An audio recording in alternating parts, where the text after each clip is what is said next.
Today we're going to answer the question for you.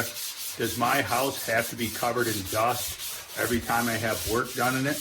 Do the contractors have to splatter dust all over my house? We're going to answer that for you right now.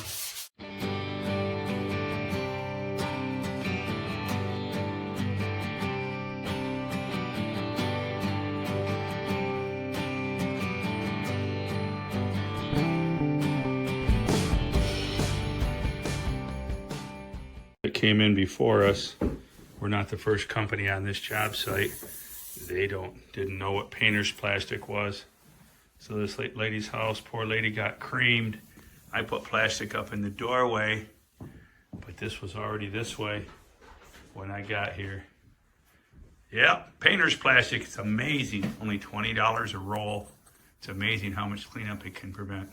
Solution to not having your house covered in dust when you're having construction work done.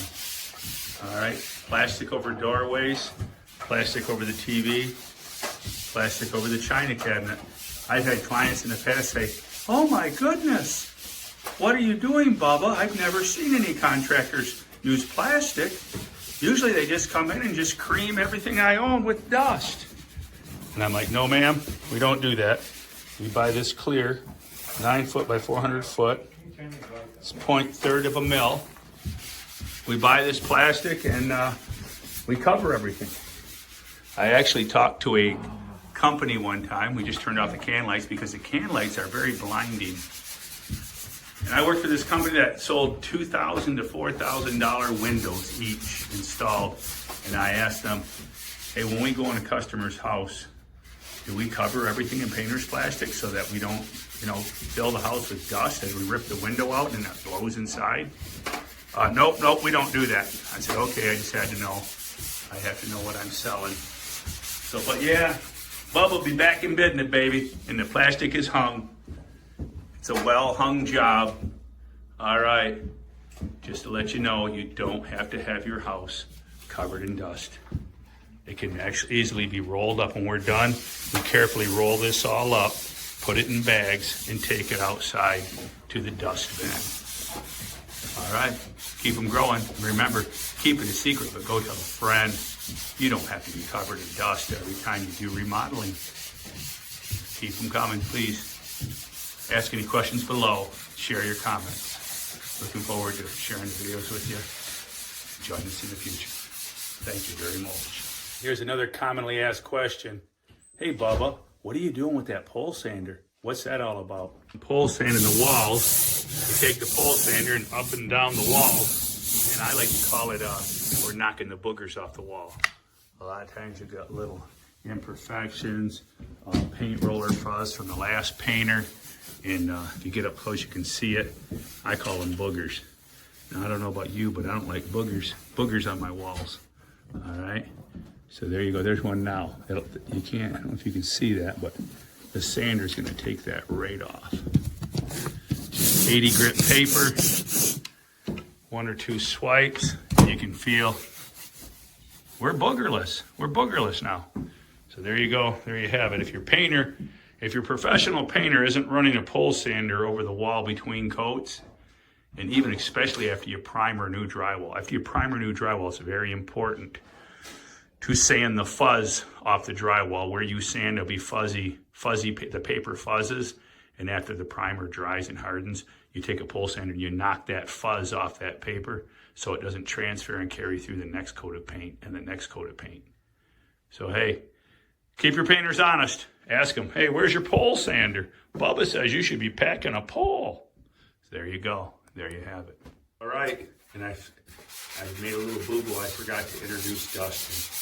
This is Dustin. So actually now it's been what, Dustin? This is 2021, so it's been 20 years since you got out of high school. Yeah. 20 years. So Dustin's been creating dust now for 20 years. There you go. Highly experienced, excellent sander. You know there's an art to sanding. You can't just do it any old way. That's another video. We'll make another day. How to sand drywall and not damage the surface. You can very easily do that. But anyways, so we have Dustin creating the dust. Isn't that crazy? The drywall dust is so prolific that it's picked up a sanding sponge. It is actually sanding the surface. Crazy! Remember, all we are is dust in the wind. Dust in the wind. All we are is dust in the wind. Couple more tips before I go for my 40 years of remodeling experience. One thing you want to do is shut all the doors and windows. While you're sanding and creating the dust, keep the house closed. It is best, and cut outside, of course. That's just common logic. You're going to cut your trim outside unless it's an empty house and there's no furniture and belongings in the home. But I'm talking about homes with furniture, china cabinets. You're cutting outside. Keep the windows and doors closed. You want the airflow kept down. Tell people, hey, if you don't need to run in and out, please don't, because we're trying to work and we don't want to blow the dust everywhere. And we try to isolate it to one room at a time if possible. Where if we're sanding drywall, we come in, cover everything, drop cloths and plastic, shut everything up, turn the furnace off, the air conditioner, turn it off, stop the airflow in the home. I've seen in some people will put plastic over the cold air returns. I don't do that. I just shut the furnace off. Be done with it. All right. And we clean up all the dust. Try to isolate it one at a time. But I hope you enjoyed the videos. Turn on your notifications, and remember, it doesn't have to be ugly. You can do a nice dust-free job. You contain 90% of the dust. You won't get all of it, but you'll get 90% of it. My clients are very satisfied. I'm complimented all the time on my housekeeping. And some of them are so amazed. They hire me again and again and again because they say, Mark, you really care. So, hey, keep them growing. Remember, keep it a secret, but go tell a friend. Bubba's sharing home and garden tips.